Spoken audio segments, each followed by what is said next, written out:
बजाय सकी और परमेश्वर का मैं धन्यवाद देता हूँ कि परमेश्वर ने अवसर दिया और साथ में पासवान का कि उन्होंने मुझे अवसर दिया। और थर्डली आप सभी का कि आप यहाँ पर हैं प्रभु की उपस्थिति में, उसके वचन से सीखने के लिए, उस वचन से को जानने के लिए भूख है और प्यास आपके जीवन में है। क्योंकि वचन कहता है कि धन्य है वे जो धर्म की भूखे और प्यास है, वो तृप्त किए जाएंगे। एक समय की बात है कि एक प्रचारक को बुलाया गया और जो पासवान थे आने वाले समय में वो प्रचारक को अपने चर्च में बुलाने वाले थे और उन्होंने बोला कि अगले रविवार को हमारे पास एक पास्टर आने वाले हैं और वो बहुत ही शॉर्ट एंड स्वीट प्रीचर है, बहुत ही शॉर्ट एंड स्वीट प्रीचर है। तो लोग बहुत खुश हो गए क्योंकि जो पास्टर लोकल पास्टर थे वो लंबा 1.5 घंटा 2 घंटा प्रचार करते थे और उन्होंने सुन लिया कि अगले सप्ताह पास्टर आ रहा है, बहुत ही शॉर्ट एंड स्वीट पास्टर है, शॉर्ट एंड स्वीट प्रचार करेगा, खत्म करेगा। और पास्टर को बुलाया गया नेक्स्ट वीक, पास्टर आया, पास्टर ने प्रचार किया और लोकल पास्टर से ज़्यादा प्रचार ये जो गेस्ट पास्टर है वो कर दिया और लोग परेशान हो गए और बाद में फिर फ्रस्ट्रेट हो गए, क्या कर सकते हैं, कुछ तो बोल नहीं सकते प्रचार के बीच में। और प्रचार खत्म होने के बाद जब मीटिंग खत्म हुई तो उन्होंने पास्टर पास गया तो पास्टर जी को बोला, जो स्पीकर आए हुए थे, गेस्ट आए थे, उनको बोला कि पिछले बार तो हमारे पास्टर बोल रहे थे कि आप बहुत ही शॉर्ट एंड स्वीट प्रीचर हैं, शॉर्ट एंड स्वीट प्रीच करते हैं। तो बोला हाँ मैं तो शॉर्ट एंड स्वीट प्रीचर हूँ, सभी जानते हैं, पूरे विश्व में विख्यात हूँ क्योंकि मैं छोटा हूँ, शॉर्ट हूँ और मेरे को डायबिटीज है, तो शॉर्ट एंड स्वीट प्रीचर। लेकिन प्रचार लंबा करना तो शायद हो सकता है डायबिटीज मेरे को नहीं है डायबिटीज मेरे को नहीं है, लेकिन शायद मैं आज शॉर्ट एंड स्वीट प्रीचिंग करूँ, ज़्यादा लंबा नहीं खींचूंगा क्योंकि और भी जगह मुझे जाना है। तो आज की जो सुबह है मैं विटनेसिंग के बारे में आपको बताना चाहता हूँ। विटनेसिंग मतलब गवाह के बारे में। जब हम बाइबल को देखेंगे तो बाइबल जो है ज़्यादातर फोकस बाइबल का है गवाह के ऊपर में कि हमको गवाह बनना है। जब आप अलग अलग भाषा की बाइबल को पढ़ेंगे, जब आप अंग्रेजी भाषा की बाइबल को पढ़ेंगे तो जो विटनेस जो शब्द है, गवाह जो शब्द है, केजेवी किंग जेम्स वर्जन में 119 बार लिखा हुआ है। अगर आप एनआरएसवी पढ़ेंगे, एनकेजेवी पढ़ेंगे, न्यू किंग जेम्स वर्जन पढ़ेंगे, वहाँ पे 119 बार लिखा हुआ है कि गवाह के बारे में। जब आप पढ़ेंगे इंग्लिश स्टैंडर्ड वर्जन, तो इंग्लिश स्टैंडर्ड वर्जन में गवाह के बारे में 121 बार लिखा हुआ है। जो आप पढ़ेंगे एनएएसबी न्यू अमेरिकन स्टैंडर्ड वर्जन, तो उसमें लिखा हुआ है 80 बार गवाह के बारे में लिखा हुआ है, शब्द लिखा हुआ है। और एनआईवी ट्रांसलेशन में 59 बार गवाह के बारे में लिखा हुआ है। जब हम गवाह के बारे में सोचें तो पिता, पुत्र और पवित्र आत्मा तीनों चाहते हैं कि हम गवाह बने, हम विटनेस बने, परमेश्वर के विटनेस बने। सबसे पहले जब हम बाइबल को निकालते हैं और बाइबल को पढ़ते हैं तो हम पाते हैं कि बाइबल में परमेश्वर ने अब्राहम को चुना, इसहाक को चुना, फिर उसके बाद याकूब को चुना और याकूब से क्या है 12 पुत्र आए और क्या कहलाते हैं इस्राएल। और परमेश्वर ने जब उनको चुना तो उनको गवाह के रूप में ठहराया कि ये मेरे गवाह ठहरे, मैं जो हूँ मुझे क्या करे, रिप्रेजेंट करे, दूसरे लोग को क्या है, लोग बताएं कि मैं कौन हूँ। तो गवाह के रूप में परमेश्वर। दूसरी बार जब हम देखते हैं प्रभु यीशु मसीह जब इस जगत में आए और यीशु मसीह ने अपना पूरा कार्य खत्म किया और मत्ती रचित सुसमाचार में लिखा हुआ है, निकालने की आवश्यकता नहीं है, कि यीशु मसीह ने 28 अध्याय 18 से 20 में लिखा हुआ है, 20 तक लिखा हुआ है कि जाओ और मेरे नाम से चेले बनाओ, तो मेरे नाम का गवाह ठहरो। तो पिता भी चाहता था कि लोग उसके गवाह ठहरे, इसलिए उसने अब्राहम, इसहाक और याकूब को चुना था। पुत्र भी चाहता था कि वो हम उसके गवाह ठहरे। और तीसरी चीज हम देखते हैं पवित्र आत्मा भी जो है एक परमेश्वर का और एक व्यक्तित्व, वो क्या कहता है, प्रेरितों का काम 1 अध्याय उसका 8 वचन में लिखा हुआ है, निकालने की आवश्यकता नहीं है, मेरा पैसेज दूसरा है, मैं इंट्रोडक्शन दे रहा हूँ आपको। वहाँ पे लिखा हुआ है कि जब पवित्र आत्मा तुम पर आएगा, when the Holy Spirit will come upon you, you shall receive power, तो तुमको क्या सामर्थ मिलेगी, पवित्र आत्मा जब तुम्हारे अंदर आएगा और तुम मेरे क्या ठहरोगे, गवाह ठहरोगे, यरूशलेम में, यहूदिया और सामरिया और दुनिया की छोर तक। तो पिता भी चाहता है कि हम गवाह बने, पुत्र भी चाहता है कि हम परमेश्वर के गवाह बने और पवित्र आत्मा चाहता है हम गवाह बने। तो आज की जो सुबह है मैं गवाह के बारे में आपको बताना चाहता हूँ। आजकल जब हम देखते हैं, बहुत दुख की बात है लेकिन साथ में लोग खुश भी होते हैं इस बात में कि लोग आजकल प्रोग्राम बहुत ज़्यादा कर रहे हैं। प्रोग्राम गाना बजाना चल रहा है, मसीह के नाम से बहुत ही गाना बजाना चलता है और नाचना भी चलता है, क्रूसेड्स और बहुत सारी जगह में। मैं खिलाफ नहीं हूँ लेकिन ज़्यादा ओवर एम्फेसिस हो जाता है, ज़्यादा उस पर ध्यान दिया जाता है, गाना बजाना और नाच कूद करना और यहाँ तक प्रचार भी करना, अलग अलग प्रचार किया जाता है। लेकिन मेन जो फोकस है, जो बाइबल का जो मेन फोकस है, विटनेस, जो मेन फोकस है गवाह बनना, वो परमेश्वर चाहता था गवाह बनो, यीशु मसीह चाहता था गवाह बनो, पवित्र आत्मा चाहता था गवाह बनो, लेकिन हम लोग क्या है, सिर्फ अपना खेल कूद में जिंदगी खत्म कर दे रहे हैं। तो गबहा के बारे में आपको आज की सुबह में बताना चाहता हूँ। मेरे साथ निकाल लेंगे दूसरा राजा की किताब 5 अध्याय उसका 1 से लेकर 14 वचन तक। दूसरा राजा उसका 5 अध्याय 1 से लेकर 14 वचन तक। और मैं चाहूंगा कि कोई भी एक पढ़ देंगे ताकि सबको मालूम हो जाए कि हम क्या बात करने वाले हैं। 1 से 14 वचन तक। आराम के राजा का नामान नामक सेनापति अपने स्वामी की दृष्टि में बड़ा और प्रतिष्ठित पुरुष था, क्योंकि यहोवा ने उसके द्वारा अमारियों को विजय किया था। वह शूरवीर था परंतु कोढ़ी था। आरामी लोग दल बांधकर इस्राएल के देश में जाकर वहां से एक छोटी लड़की बंदी बनाकर ले आए थे, और वह नामान की पत्नी की सेवा करती थी। उसने अपनी स्वामिनी से कहा, यदि मेरा स्वामी सोमरोन के भविष्यवक्ता के पास होता तो क्या ही अच्छा होता, क्योंकि वह उसको कोढ़ से चंगा कर देता। तो नामान ने अपने प्रभु के पास जाकर कह दिया, इस्राएली लड़की इस प्रकार कहती है, आराम के राजा ने कहा, तू जा, मैं इस्राएल के राजा के पास एक पत्र भेजूंगा। तब वह 10 किताब चांदी और 6000 टुकड़े सोना और 10 जोड़े कपड़े साथ लेकर रवाना हो गया।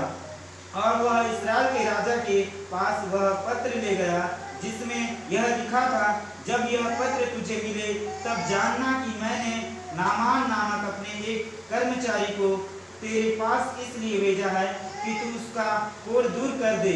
यह पत्र पढ़ने पर इस्राएल के राजा ने अपने वस्त्र फाड़े और बोला, क्या मैं मारने वाला और जिलाने वाला परमेश्वर हूँ कि उस पुरुष ने मेरे पास किसी को इसलिए भेजा है कि मैं उसका कोढ़ दूर करूँ। सोच विचार तो करो, वह मुझसे झगड़े का कारण ढूंढता होगा।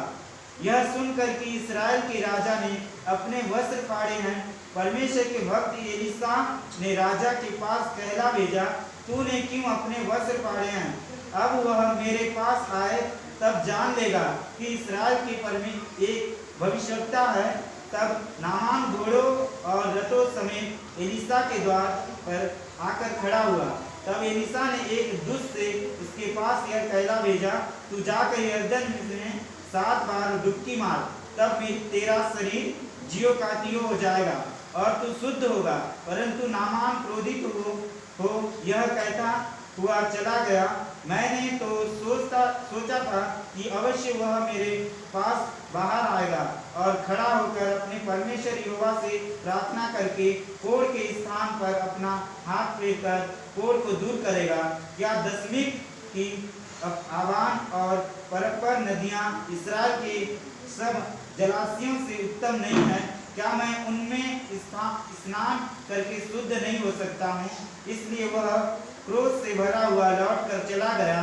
तब उसके सेवक पास आकर कहने लगे, हे हमारे पिता, यदि भविष्यवक्ता तुझे कोई भारी काम करने की आज्ञा देता तो क्या तू उसे ना करता? फिर जब वह कहता है कि स्नान करके शुद्ध हो जा, तो कितना अधिक इसे मानना चाहिए। तब उसने परमेश्वर के भक्त के वचन के अनुसार यरदन को जाकर उसमें 7 बार डुबकी मारी और उसका शरीर छोटे लड़के का सा हो गया और वह शुद्ध हो गया। थैंक यू भैया। तो इस पैसेज में मेरा जो एंटाइटल होगा, मेरा जो शीर्षक होगा, keys to become God's witness. परमेश्वर के गवाह हम कैसे बन सकते हैं? क्या क्या चीज़ हमारे जीवन में चाहिए जिसके द्वारा हम परमेश्वर के गवाह बन सकते हैं? जब इस किताब को हम पढ़ेंगे तो इस किताब को लेखक कौन है हमको नहीं मालूम।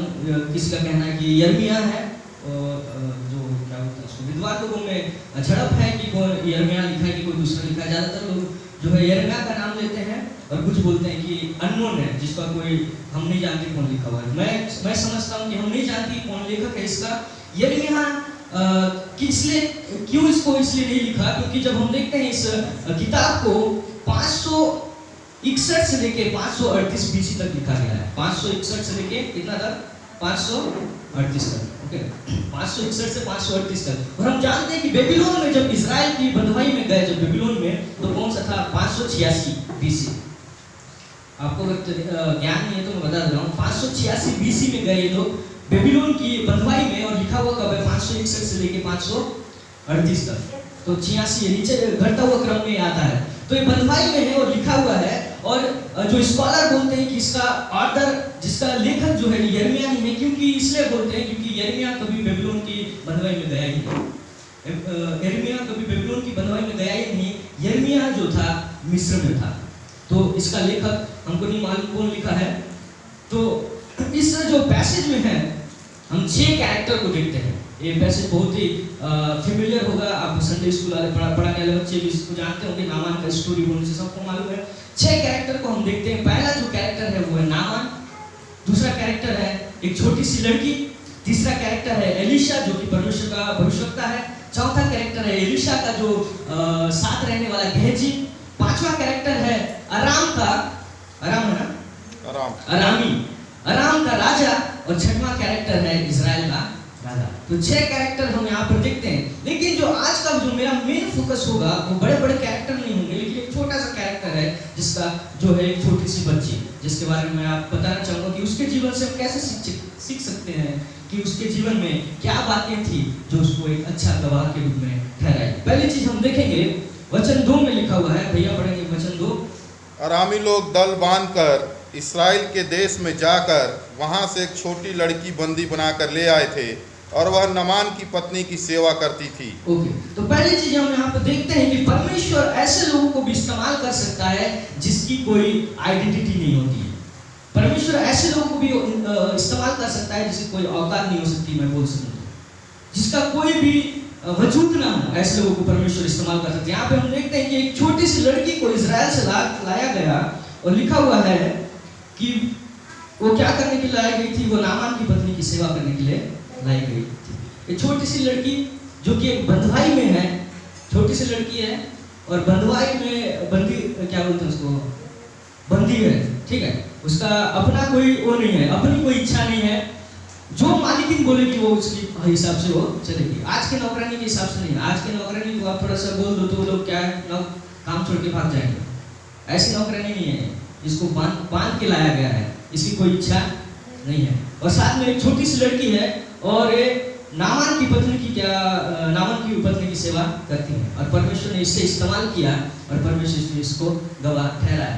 पहली चीज मैं आपको बताना चाहता हूँ प्रयोग कि हमको आइडेंटिटी की जरूरत नहीं है कि जब हम गवाह बनना चाहते हैं। परमेश्वर बिना आइडेंटिटी वाले को भी परमेश्वर गवाह ठहरा सकता है। आज जब आप देखें तो लोग गवाह बनने के लिए आइडेंटिटी मांगते हैं। लोगों को पास्टर ही बनना है तभी गवाह करेंगे। लोग चर्च में आते हैं, हम देखते हैं कभी कभी कि चर्च में आते हैं बाद में खुद पास्टर बन जाते हैं और गवाह ठहरेंगे, हम ऐसा बोलते हैं। उनको आइडेंटिटी चाहिए पास्टर का। जब आप देखेंगे कि कोई लोग बोलेंगे मेरे को सेक्रेटरी बनना है, कोई बोलेंगे हमको ट्रेजरर बनना है, कोई बोलेगा हमको डीकन बनना है, तब जाके हम क्या है लोगों को गवाह बनेंगे, परमेश्वर का गवाह बनेंगे। लोगों को आइडेंटिटी चाहिए, लोगों को लाइसेंस चाहिए, लोगों को थियोलॉजिकल डिग्रीज चाहिए, कोई चाहिए BTH, कोई चाहिए MD, कोई चाहिए MTH, तब जाके हम लोगों की गवाह ठहरेंगे। लेकिन ये छोटी सी लड़की जिसके बारे में हम देखते हैं जिसका कोई वजूद भी नहीं था, unidentified girl become a witness. हमको आइडेंटिटी की जरूरत नहीं है अगर हमको गवाह बनना है। तो जब हम देखेंगे मरकुस रचित सुसमाचार, आपस में फिक्स में आएंगे राजा में, मरकुस रचित सुसमाचार उसका 5 अध्याय उसका 19 वचन, 5 का 19 वचन। उसके बाद हम दूसरा राजा में आएंगे, दूसरा राजा 5वां हम देखते हैं। परंतु उसने उसे आज्ञा ना दी। हाँ, परंतु उसने उसे आज्ञा ना दी और उससे कहा अपने घर जाकर अपने लोगों को बता दे जी कि तुझ पर दया करके जी प्रभु ने तेरे लिए कैसे बड़े बड़े काम किए हैं। ओके, तो वहाँ पे लिखा हुआ है कि किसको बता दे, जाकर अपने लोगों को बता दे। और ये व्यक्ति के बारे में जब हम पूरा पढ़ना नहीं चाहता क्योंकि टाइम की कमी के कारण, ये व्यक्ति जो था इसकी भी कोई आइडेंटिटी नहीं थी और लड़की के जैसा इसकी भी कोई वजूद नहीं था। ये व्यक्ति जो था एक कब्र में रहने वाला व्यक्ति था। ये व्यक्ति को चेन से बांध दिया जाता था और चेन को तोड़ दिया देता था। ये व्यक्ति जो था उस कब्र में था, इतना दहशत था उस जगह में कि लोग उसके सामने से आना जाना भी नहीं करते थे और लोग बहुत ही परेशान थे। इसके पास इसका कोई वजूद नहीं था, लेकिन परमेश्वर ने जो मुलाकात उससे हुई, यीशु मसीह की मुलाकात उससे हुई, उसका वजूद बदल गया। वचन में लिखा हुआ है, वो कहता है कि प्रभु तूने मुझे छुटकारा दिया, मैं तेरे पीछे वो लेना चाहता हूँ। लेकिन वचन कहता है प्रभु ने उसको मना किया, और वचन 19 में लिखा है उसने उसे आज्ञा ना दी और उससे कहा अपने घर जाके अपने लोगों को बता कि तुझ पर दया करके प्रभु ने तेरे लिए कैसे बड़े काम किए हैं। मेरे प्रियो, हो सकता है हम सोचे, हो सकता है हम इस बात को सोचते हो कि हम कैसे गवाह ठहरेंगे, हमारे पास एजुकेशन नहीं है, हमारे पास शिक्षा नहीं है, हमारे पास पद नहीं है, हम पास्टर नहीं है, हम डीकन नहीं है, हम ट्रेजरर नहीं है, हम सेक्रेटरी नहीं है, हम कैसे गवाह ठहरेंगे। लेकिन मैं बताना चाहता हूँ, अगर सच में गवाह ठहरना चाहते हैं तो आपका वजूद मायने नहीं रखता, आपके आइडेंटिटी मायने नहीं रखती है। आप कुछ ना होकर भी आप परमेश्वर के लिए इस्तेमाल किए जा सकते हैं। दूसरी चीज जब हम देखेंगे वचन 3 में लिखा हुआ है, वचन 3 पढ़ेंगे। दूसरी बात, पहली चीज हमने देखा कि बिना आइडेंटिटी के परमेश्वर गवाह के रूप में इस्तेमाल करता है अगर हम चाहें तो। दूसरा, उसने अपने स्वामिनी से कहा यदि मेरा स्वामी सम्राट के भविष्यवक्ता के पास होता जी तो क्या ही अच्छा होता जी, कि वह उसको और भी चंगा कर देता।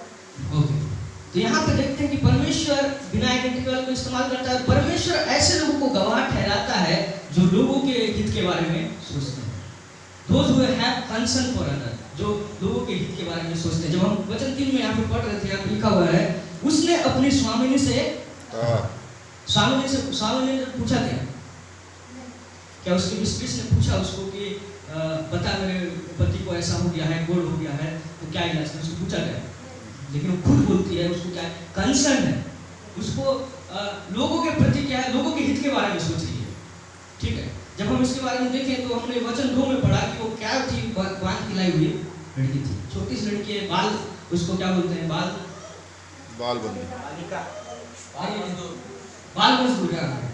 मजदूरी करवा रहे हैं उनको, उसको, और वो बांध के लाके बाल मजदूरी करवा रहे हैं। और जब उसको बांध के लाए, हमको नहीं मालूम उसके माता पिता कहाँ है, हमको बाइबल में नहीं लिखा हुआ है उसके माता पिता के बारे में, हमको नहीं मालूम उसके भाई बहन कहाँ है, उसको जबरदस्ती उसको बांध के लाया हुआ है। लेकिन उसके बाद भी हम देख रहे हैं कि ये लड़की क्या है, अपने मास्टर के बारे में, अपने जो स्वामी के बारे में क्या कर रही है, चिंता, उसके हित के बारे में चिंता कर रही है। अगर वो अपने दोस्तों के बारे में चिंता करती तो कोई वो नहीं था, बड़ी बात नहीं थी, अपने रिलेटिव के बारे में वो चिंता करती तो कोई बड़ी बात नहीं थी। लेकिन ऐसे लोगों के बारे में वो चिंता कर रही है, स्वामी ने पूछी भी नहीं है इससे कि बता कुछ, लेकिन ये जानती है और लोगों की चिंता करने के कारण क्या बोलती है, तुमने मेरे साथ बुरा किया, उसके बावजूद भी अगर मेरा स्वामी कहाँ पर होता, वचन 3 में लिखा हुआ है कि समरोन के भविष्यवक्ता के पास होता तो क्या ही अच्छा होता, क्योंकि वो उसके कोड से चंगा हो जाए। मेरे प्रियो, जब हम देखेंगे इसके जीवन में परमेश्वर का गुण था, इसके जीवन में प्रभु यीशु मसीह का गुण था। जब हम देखेंगे दूसरा पत्रस 2 का 12 वचन को पढ़ेंगे, दूसरा पत्रस 2 का 12 वचन, लड़की दूसरों के हित के बारे में सोचती थी, इसलिए वो गवाह ठहरी। दूसरा पत्रस 2 का 12 वचन, पर ये लोग निर्बुद्धि पशुओं दूसरा पत्रस 2 का 12 है, वही है। पर ये लोग निर्बुद्धि पशुओं के ही तुल्य हैं। एक का मेरे ख्याल से पहला पत्रस 2 का 12,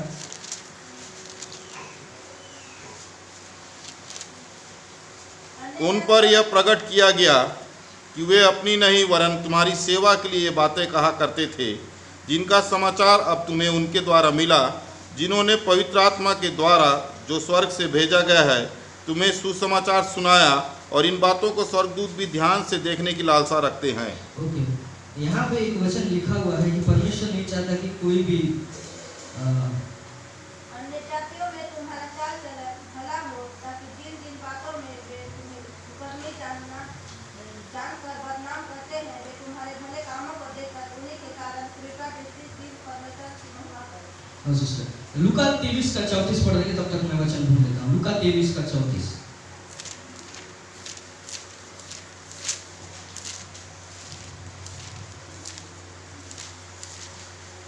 तब यीशु ने कहा, हे पिता इन्हें क्षमा कर, क्योंकि ये जानते नहीं कि क्या कर रहे हैं। और उन्होंने चिट्ठियां डालकर उसके कपड़े बांट दिए। ओके, सो यीशु मसीह क्या था, उन लोगों की भी चिंता कर रहा है जो उसको मार के सूली पे चढ़ा दिया। तो उसको लोगों की हित की चिंता थी। लड़की को भी क्या है, लोगों के हित की चिंता है, जो उसको बांध के लाए हैं, जो उसको बाल मजदूरी करा रहे हैं, उनके हित की चिंता है। दूसरा पत्रस में 3 का 9 वचन है, माफ कीजिएगा, 3 का 9 वचन पढ़ेंगे हम। दूसरा पत्रस 3 का 9 वचन। बुराई के बदले बुराई मत करो और ना गाली के बदले गाली दो। जी सिस्टर, दूसरा पत्रस 3 का 9। अपनी प्रतिज्ञा के विषय में देर नहीं करता जी, जैसी देर कितने लोग समझते हैं, पर तुम्हारे विषय में धीरज धरता है और नहीं चाहता कि कोई नाश हो। और नहीं चाहता कि कोई नाश हो। जो परमेश्वर के विरुद्ध पाप कर रहे हैं उसको भी परमेश्वर नहीं चाहता कि वो नाश हो। यीशु मसीह नहीं चाहता कि किसी के ऊपर दंड किया गया हो, इसलिए उसने लिखा हुआ है, लूका में हमने पढ़ा, उसने कहा हे पिता इन्हें क्षमा कर क्योंकि नहीं जानते कि ये क्या कर रहे हैं। उसको लोगों के हित के बारे में चिंता थी। जब हम पढ़ेंगे मत्ती रचित सुसमाचार 5 अध्याय उसका 43 से लेके 48 वचन तक, मत्ती रचित सुसमाचार 5 अध्याय उसका 43 से लेके 48 वचन तक। तुम सुन चुके हो जी, तुम सुन चुके हो, बहुत ही गौर से सुनिएगा, तुम सुन चुके हो कि कहा गया था अपने पड़ोसियों से प्रेम रखना, अपने पड़ोसियों से प्रेम रखना और अपने बैरी से बैर, परंतु मैं तुमसे यह कहता हूँ कि अपने बैरियों से प्रेम रखो, और अपने सताने वालों के लिए प्रार्थना करो, जिससे तुम अपने स्वर्गीय पिता की संतान ठहरोगे, क्योंकि वह भले और बुरे दोनों पर अपना सूर्य उदय करता है और धर्मी और अधर्मी दोनों पर मेह बरसाता है। क्योंकि यदि तुम अपने प्रेम रखने वालों ही से प्रेम रखो, तो तुम्हारे लिए क्या फल होगा? क्या महसूल लेने वाले भी ऐसा ही नहीं करते? महसूल लेने वाले अन्य जाति भी ऐसा नहीं करते कि अपने प्रेम रखने वाले से प्रेम रखते हैं? यदि तुम केवल अपने भाइयों ही को नमस्कार करो, यदि अपने दोस्तों भाइयों को ही नमस्कार करो, तो कौन सा बड़ा काम करते हो? क्या अन्य जाति भी ऐसा नहीं करते? और क्या अन्य जाति भी ऐसा नहीं करते? इसलिए चाहिए कि तुम सिद्ध बनो जैसा तुम्हारा स्वर्गीय पिता सिद्ध है। इसलिए तुम सिद्ध बनो जैसा तुम्हारा स्वर्गीय पिता सिद्ध है। अगर हम सिर्फ नमस्कार करें जो हमको नमस्कार करता है तो क्या फायदा? अगर हम यहाँ पे खाने के बारे में लिखा हुआ है कि जो आपको खाना खिला सकता है उसी को खाना खिलाने के लिए क्या फायदा है? लिखा हुआ है कि जो तुमसे प्रेम करता है उसी से प्रेम करो, तो क्या फायदा? अपने दुश्मनों से भी प्रेम करो। और हमने देखा कि परमेश्वर नहीं चाहता कि कोई मरे, उसके दुश्मन भी उसके विरुद्ध में जो पाप करते हैं उनके लिए भी वो चाहता है कि वो पश्चाताप करें। प्रभु यीशु मसीह कहता है कि इन्हें क्षमा करें, नहीं जानते, सबके लिए कंसर्न है। ये छोटी सी लड़की के जीवन में हमने देखा मेरे प्रियो कि ये इसकी कोई औकात नहीं थी, लेकिन ये क्या की विटनेस बनी थी, ठीक है, बिना आइडेंटिटी के। और दूसरी चीज हमने देखा कि इसके अंदर क्या है, कंसर्न है, इसके अंदर दूसरों के प्रति क्या हित के बारे में सोच रही है, ऐसे लोगों के हित के बारे में सोच रही है जो उसके बारे में विरुद्ध में काम किए हैं। तो मेरे प्रियो, आज का जो सेकंड थिंग हमारे जीवन में होना चाहिए कि क्या हम लोगों के प्रति हित के बारे में सोचते हैं? क्या हम लोगों के हित के बारे में सोचते हैं? बहुत ही गंभीर सवाल है, क्या हम लोगों के हित के बारे में सोचते हैं? हम अपने हित के बारे में सोचते हैं, यहाँ तक कि हम अपने घर के हित के बारे में भी नहीं सोचते। अगर हम अपने घर के हित के बारे में सोचते तो अपने पति को, अपने पत्नी को, अपने बच्चों को, अपने माता पिता को चर्च लेके आते। सही बोल रहा हूँ? ये लड़की उन लोगों के हित के बारे में सोच रही है जो कि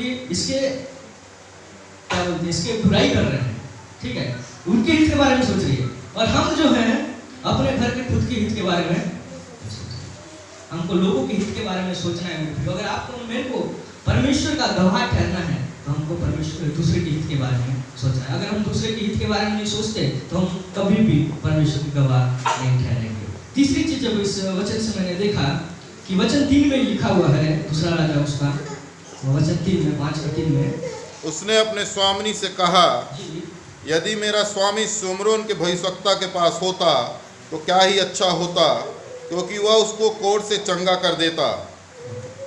तो यहाँ पर लिखा हुआ है कि अपने स्वामी से कहा। तो तीसरी चीज हम देखते हैं इसके जीवन में, सिर्फ इसके पास आइडेंटिटी नहीं था, उसके बावजूद भी ये गवाह बनी, ये बंधुई थी, नौकर थी, उसके बाद भी इसने गवाह बना। दूसरा, ये लोगों के हित के बारे में सोचती थी। तीसरी चीज, इसने समय का उपयोग किया। She utilized the time in her workplace. उसके कार्य स्थान में उसने उसको समय का क्या किया, इस्तेमाल किया। वो ये नहीं सोचती है कि अगर मैं बोलूँगी अपने स्वामी को क्या सोचेंगे। उसने भाग उस परिस्थिति को भाप लिया कि मेरा स्वामी क्या है, उसको क्या कोड हो गया है, मेरे को उसको बताना है। तो उसने गवाही जो चालू की वो बाहर से चालू नहीं की। कहाँ से चालू की? वो अपने जहाँ पे वो काम करती है वहाँ से उसने चालू किया। उसके जीवन में कोई नेगेटिव थॉट नहीं आया। अगर उस बच्ची के जगह में आप और मैं होते तो क्या सोचते हैं? भाई कौन बताएगा यार, इनके यहाँ मैं काम कर रहा हूँ, अगर इसको मैं बता दिया और कुछ हुआ नहीं, या फिर इसको मैं बताने भी लगूं तो हो सकता है कि वो गाली दे दे, भाग यार क्या आपका नाटक यहाँ पर, ऐसे भी हम परेशान हैं, ऊपर से क्या ये यीशु मसीह क्या परमेश्वर क्या पवित्र आत्मा हो रहा है, भाग यहाँ से। हम लोग सोचते हैं ना, नेगेटिव सोचते हैं हम। तो ये लड़की हो सकता था, ये लड़की नेगेटिव सोचती कि अगर मैं बता दूं और मेरे को ऐसे पीट देंगे लोग, ये सोच सकती थी। लेकिन उसने क्या किया? उस समय का इस्तेमाल किया। उसको जहाँ पर वो थी उस समय उस स्थान पर रहते हुए उस समय का इस्तेमाल किया। प्रेरितों के काम 17 अध्याय उसका 23 वचन में हम देखेंगे। प्रेरितों के काम 17 अध्याय उसका 23 वचन। क्योंकि मैं फिरते हुए जब तुम्हारी पूजने की वस्तुओं को देख रहा था तो एक ऐसी वेदी भी पाई जिस पर लिखा था अनजाने ईश्वर के लिए। ओके, तो उसने पर पौलुस वहां पे जा रहा है, पौलुस को एक वेदी दिखी जहां पर वहां लिखा हुआ है अनजाना ईश्वर के लिए, ईश्वर के लिए, अनजाना ईश्वर के लिए, जिसका कोई अननोन गॉड। तो पौलुस ने क्या किया? तुरंत पौलुस ने सुसमाचार वहां पे चालू करना आगे भैया पढ़ देंगे, आगे क्या लिखा हुआ है? जिस परमेश्वर ने पृथ्वी और उसकी सब वस्तुओं को बनाया, हाँ, पृथ्वी और सब वस्तुओं को बनाया, वह स्वर्ग और पृथ्वी का स्वामी होकर, वो स्वर्ग और पृथ्वी का स्वामी होकर हाथ के बनाए हुए मंदिरों में नहीं रहता। हाथ के बनाए हुए मंदिरों में उसने उस वेदी को देखा, अनजान परमेश्वर का वेदी को, और उसका क्या क्या इस्तेमाल किया। ठीक है, जैसे उसको अपॉर्चुनिटी मिला, जैसे उसको अवसर मिला, उसका इस्तेमाल किया और उसके बाद उसने सुसमाचार का प्रचार किया। उसने परमेश्वर के बारे में बताया और वचन में लिखा हुआ है, कहता है कि जीवता परमेश्वर ने सबको रचा है, तुम उसको पत्थर में कहाँ ढूंढ रहे हो, है ना? तो यूटिलाइजिंग द टाइम, अगर हमको परमेश्वर का गवाह बनना है तो हमको टाइम का इस्तेमाल करना आना है। ठीक है, तो हमको टाइम का इस्तेमाल करना चाहिए।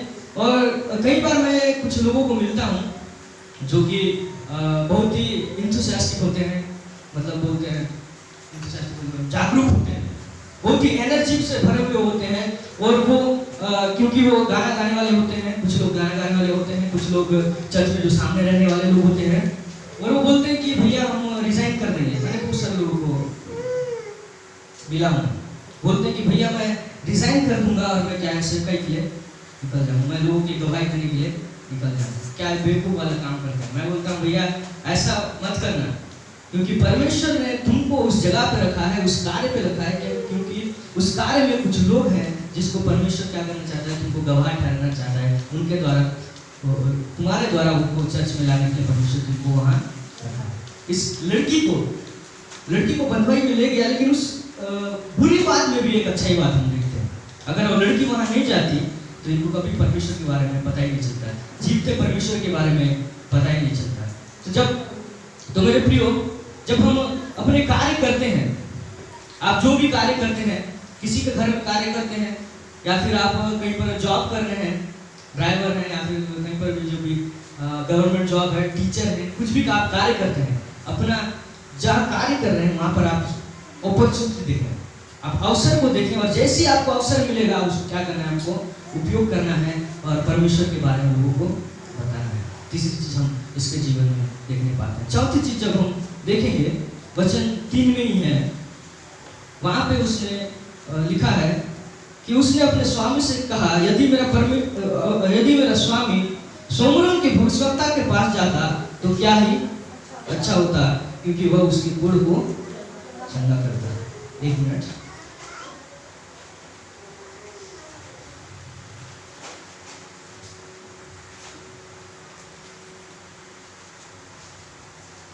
ओके, तो दूसरा ट्रांसलेशन है क्या आपके पास?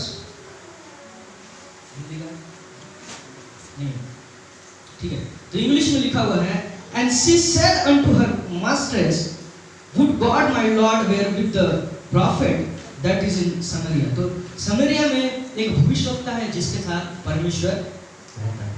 तो परमेश्वर वो भविष्यवक्ता के साथ रहता है। तो चौथी चीज मैं इसके जीवन से देखा कि इसके पास आइडेंटिटी नहीं है, कोई वजूद नहीं है, उसके बाद एक गवाह बन रही है। दूसरी चीज, इसको दूसरों के हित की चिंता है जो बुरे इसके बारे में किए, उसके बाद भी तीसरी चीज हमने देखा कि उसके कार्य में भी वो अवसर ढूंढ रही है और अवसर को यूटिलाइज कर रही है। और चौथी चीज हम देख रहे हैं कि इसको विश्वास है परमेश्वर पे और उसके दास पे। इसको विश्वास है परमेश्वर और उसके दास पे। इसको मालूम था कि एलिशा नामक एक व्यक्ति है और वो इसको चंगा कर सकता है, मेरे स्वामी को चंगा कर सकता है। उसके पास विश्वास था। उसके पास विश्वास था कि एलिशा जो है एनॉइंटेड मैन ऑफ गॉड है।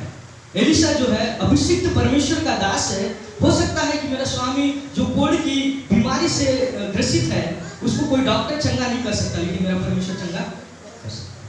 परमेश्वर चंगा कर सकता है और इसको उसके अभिषिक्त दास के पास जाना होगा और इसको उसके बारे में चिंता है। अपने स्वामी को बोलती है कि उसको तू भेज, उस चर्च में भेज, चर्च तो नहीं था उस समय, उस दास के पास भेज, उस परमेश्वर के पास भेज और परमेश्वर इसको छू के चंगा करेगा।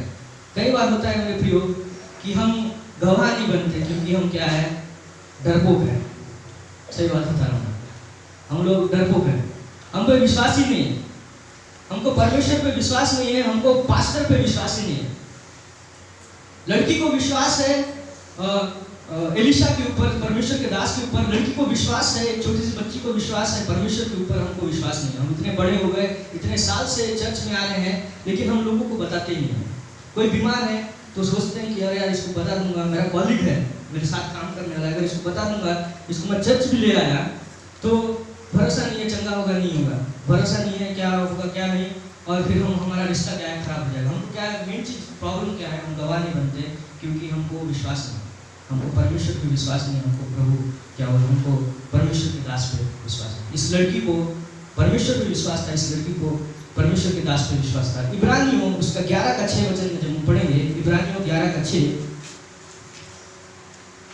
और विश्वास बिना उसे प्रसन्न करना अनहोना है। ओके, विश्वास बिना उसे प्रसन्न करना अनहोना है, क्योंकि परमेश्वर के पास आने वाले क्योंकि परमेश्वर के पास आने वाले को विश्वास करना चाहिए जी कि वह है और अपने खोजने वालों को प्रतिफल देता है। ओके, तो विश्वास के बिना परमेश्वर को प्रसन्न करना अनहोना है। और परमेश्वर के पास जब हम आते हैं, वचन में क्या लिखा हुआ है, विश्वास करना है कि वो है और खोजने वाले को क्या देता है, क्या हम विश्वास करते हैं?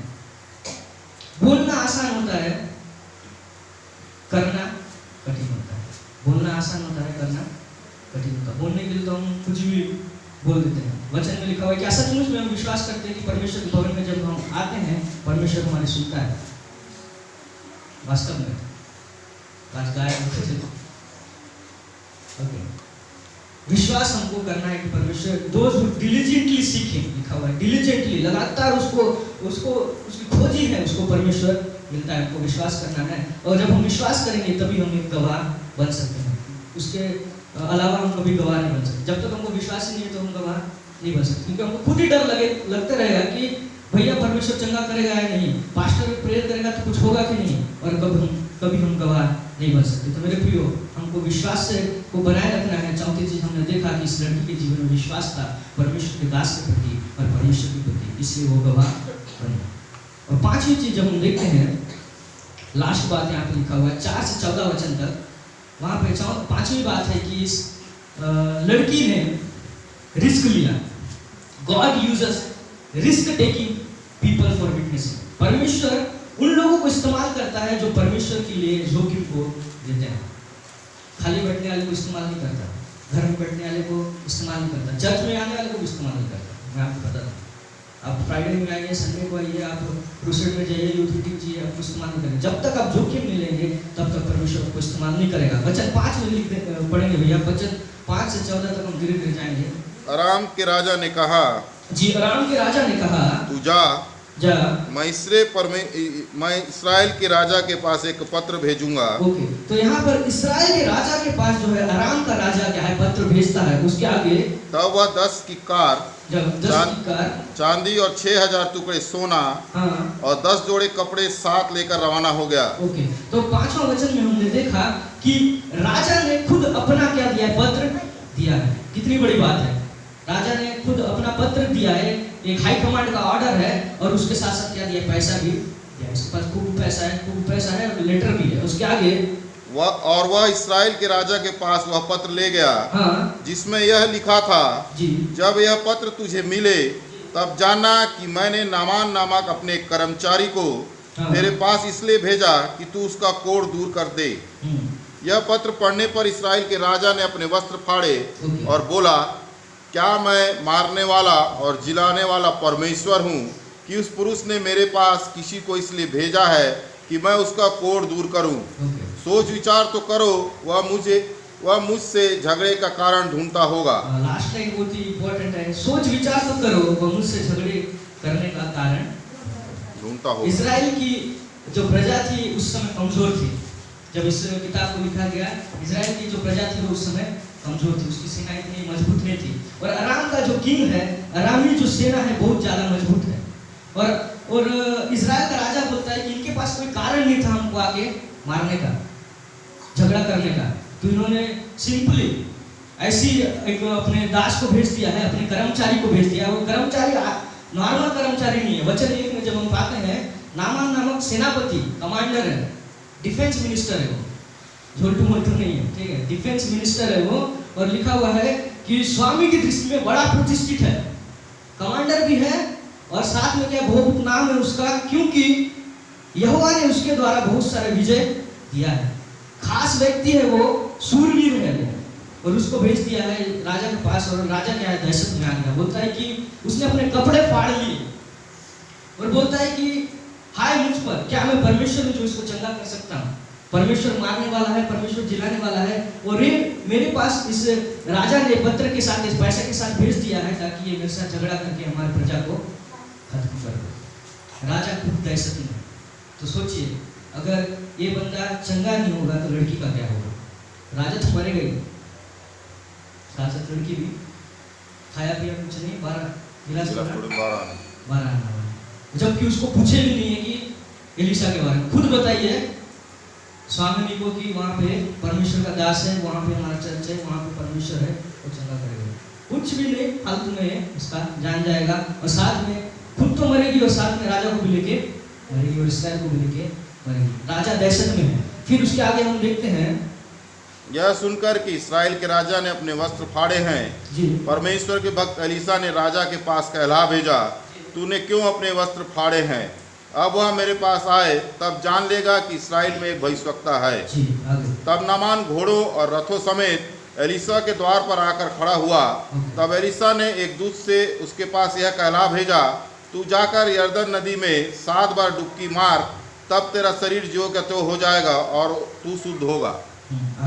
परंतु नामान क्रोधित हो यह कहता हुआ चला गया, मैंने तो सोचा था कि अवश्य वह मेरे पास बाहर आएगा और खड़ा होकर अपने परमेश्वर यहोवा से प्रार्थना करके कोढ़ के स्थान पर अपना हाथ फेरकर कोढ़ को दूर करेगा। बस नहीं। तो हम यहाँ पर देख रहे हैं वचन 8 से जब हम देख रहे हैं कि राजा ने क्या किया, मेरे बस की बात नहीं है, राजा की बस की बात नहीं है। तो मैं आपको बता दूं, जब राजाओं की बस की बात नहीं होती है, किसकी ओर भेजते हैं? परमेश्वर की दास की। और हमने देखा भी, ठीक है, ऐसी मजाक का बात नहीं है। वचन में भी हम देख रहे हैं, और हमने अपनी आंखों से भी देखा है, लोग बड़े बड़े डॉक्टर को दिखा दिए, बड़े बड़े कोर्ट्स में जाए हैं, कोर्ट्स में जाके केस लड़े, कुछ नहीं हो पाया, आखिर में कहाँ आते हैं? परमेश्वर के दास के पास। और वहाँ का जो होता है ना, वो भी भेज देता है कि तुम जाओ, मैं जानता हूँ पास्टर को, तुम मैं जानता हूँ इसको, जाओ इसके पास। तो इसको भेज दिया एलीशा के पास, और ये क्या सोच रहा है, ये रथों के साथ आ गया।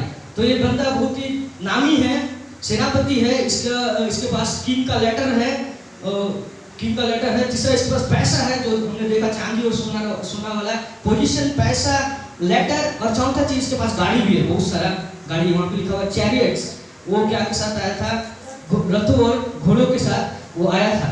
इतना नामी व्यक्ति है, वो आया, और उसको वचन 10 में लिखा हुआ है, तब एलीशा ने एक दूत से उसके पास यह कहला भेजा।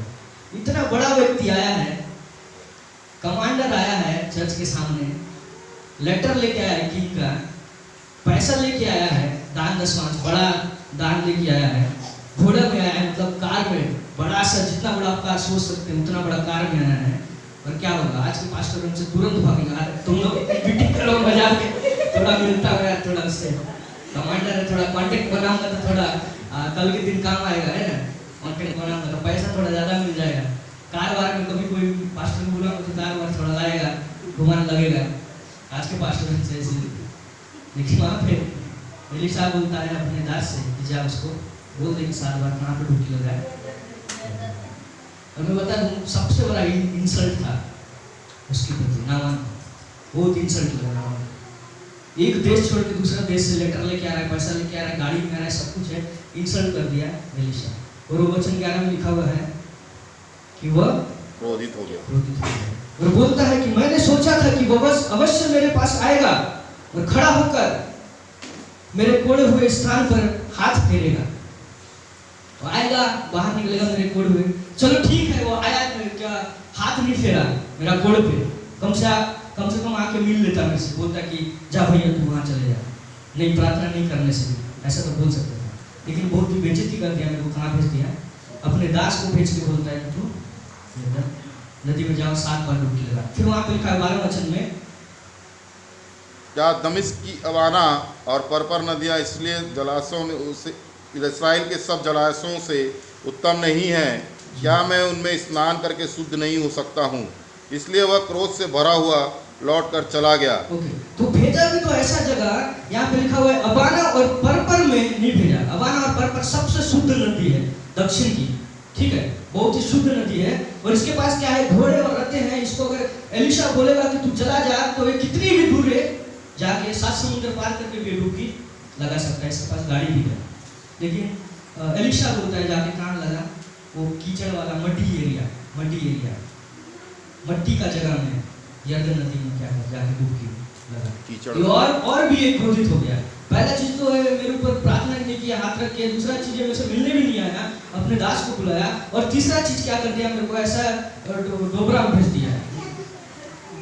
अच्छा इंद्रावती नदी है, अच्छा नदी है, मेरे को डोबरा भेज दिया, ऐसा उसके मन में आ गया। और वो बोलता है कि अबाना और परपर में क्या शुद्ध जल नहीं है, जाकर मैं जाके वहाँ पर शुद्ध हो सकता हूँ। लेकिन उसका जो सेवक है उसको समझाता है, और आखिर में क्या होता है, वो यरदन नदी में 7 बार डुबकी लगा के वो क्या हो जाता है, शुद्ध हो जाता है। बच्चे के नाई, वचन में लिखा हुआ है बच्चे के नाई उसका शरीर हो जाता है। मैं आपको बता देना चाहता हूँ मेरे प्रियो, एक छोटी सी लड़की ने गवाही दी, शी बिकेम विटनेस, अपने जान का उसने खतरा लिया। पहली चीज, अगर नामान चंगा नहीं होता तो राजा गया और एलीशा भी गया, और उनको मारने से आने से पहले ही कौन मरेगा, लड़की मरेगी, क्योंकि उसको पूछे भी नहीं थे, और बिना पूछ के ये उसको भिजवा दी है, और वहाँ पर उसको पूरा बेइज्जती हो गया। मेरे प्रियो मैं बताना चाहता हूँ आपको कि हमको रिस्क लेना है, हमको अगर गवाह बनना है, परमेश्वर का गवाह बनना है, परमेश्वर के सुसमाचार बताना है, तो हमको अपनी जान का जोखिम भी। आखिरी वचन हम पढ़ेंगे, उसके बाद मैं समाप्त करूँगा, 12 ब्लॉक हो गया है। दूसरा कुरिन्थियों उसका 11 अध्याय 23 से 28 वचन, दूसरा कुरिन्थियों 11 अध्याय 23 से 28 वचन। 11 अध्याय 11 का 23 से 28। क्या वे मसीह के सेवक हैं? जी, मैं पागल के समान कहता हूँ, मैं पौलुस पागल के समान कहता हूँ, क्या वो मसीह के सेवक है? मैं भी हूँ। आगे, मैं उनसे बढ़कर हूँ, अधिक परिश्रम करने में, बार बार कैद होने में, बार बार वो कैद होता है, रिस्क ले रहा है। आगे, कोड़े खाने में, कोड़े भी खाता है वो, बार बार मृत्यु के जोखिमों में, मृत्यु का जोखिम भी है उसके जीवन में लड़की के समान।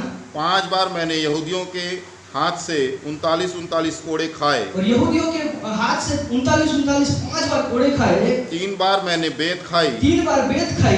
1 बार मुझ पर पथराव किया गया, उसको पथराव किया गया, मरा हुआ करके छोड़ दिया गया। 3 बार जहाज जिन पर मैं चढ़ा था टूट गए, जहाज टूट गया। 1 रात दिन मैंने समुद्र में काटा, मैं बार बार यात्राओं में, बार बार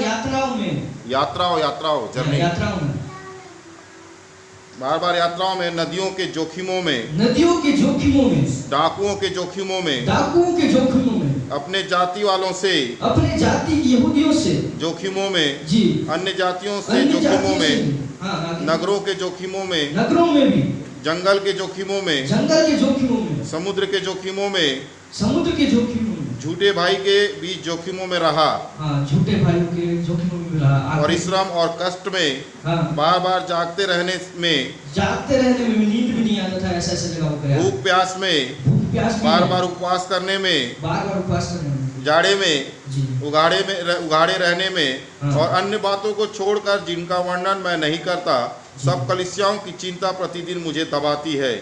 उसको चिंता दबाती थी। क्या क्या उसने यातना है, उसने अपना जीवन क्या किया गवाह बनने के लिए रिस्क में। मेरे प्रियो, अगर हमको गवाह बनना है तो हमको रिस्क लेना पड़ेगा। मैं आपको आज का प्रचार मैंने इसलिए किया क्योंकि आपको गवाह बनना है। आप जब आप गवाह बनेंगे तभी चर्च क्या होगा, ग्रोथ होगा, तभी चर्च लोग चर्च में आएंगे। हम इतना, ये तो लड़की तो अपना जान का जोखिम ले रही है, हम इतना तो जोखिम नहीं लेते अपने पति को बुला लें। मार खाने का डर से हम अपने पति को भी नहीं बुलाते। पत्नी मुंह फुला लेगी, खाना नहीं बनाएगी बोल के अपनी पत्नी को भी बुलाता। अपने सास ससुर, अपने भाई बहन, अपने क्या बोलते हैं इसको, brother in law, sister in law, किसी को भी नहीं बुलाते। आपको बुलाना होगा मेरे प्रिय, आपको जोखिम लेना होगा, आपको विटनेस बनना है। प्रभु यीशु मसीह ने कहा जाओ और मेरे नाम का गवाह बनो। पवित्र आत्मा कहता है कि जाओ, पवित्र आत्मा तुम पर आएगा, सामर्थ पाओगे, मेरा गवाह बनो। आपको मेरे को गवाह बनना है। मैं 5 बातों को मैंने आज आपको बताई, उसको रिपोर्ट करके खत्म करूंगा। Keys to become God's witness, कैसे हम परमेश्वर के गवाह बने। पहले चीज, परमेश्वर जिनकी आइडेंटिटी नहीं है उसको भी इस्तेमाल कर सकता है, जैसे इस लड़की को किया जिसकी कोई औकात नहीं थी। अगर मैं बताऊं, अगर आप अनएजुकेटेड हैं तब भी परमेश्वर आपको इस्तेमाल करेगा अगर आप चाहें तो। दूसरी चीज मैंने बताया कि अगर आपको परमेश्वर का गवाह बनना है, आपको दूसरों के प्रति क्या होना है, उनको कंसर्न होना है, दूसरे के प्रति उनकी चिंताएं होनी है। जैसे लड़की को थी, लड़की को पूछा नहीं गया था, अपने से वो बताई। तीसरा चीज हमने देखा कि आपको समय का इस्तेमाल करना पड़ेगा। जैसे पौलुस ने उस पत्थर को देखा और उसका इस्तेमाल किया और परमेश्वर के वचन को बताया, इस लड़की ने उस समय का इस्तेमाल किया। वैसे ही अपने कार्य क्षेत्र में आपको इस्तेमाल करना पड़ेगा और लोगों को कहाँ लाना है, चर्च में लाना है, परमेश्वर के दास के पास। और परमेश्वर के पास आपको क्या करना है, विश्वास रखना है, जैसे वो लड़की के विश्वास था। अगर आपको विश्वास नहीं है तो आप कभी नहीं रख सकते। और 5वां चीज, आपको रिस्क लेना है अपने काम में, अपने घर में, हर जगह, ताकि लोग क्या है, परमेश्वर के पास आए और अनंत जीवन पाए। तो इस वचन के द्वारा आपसे बात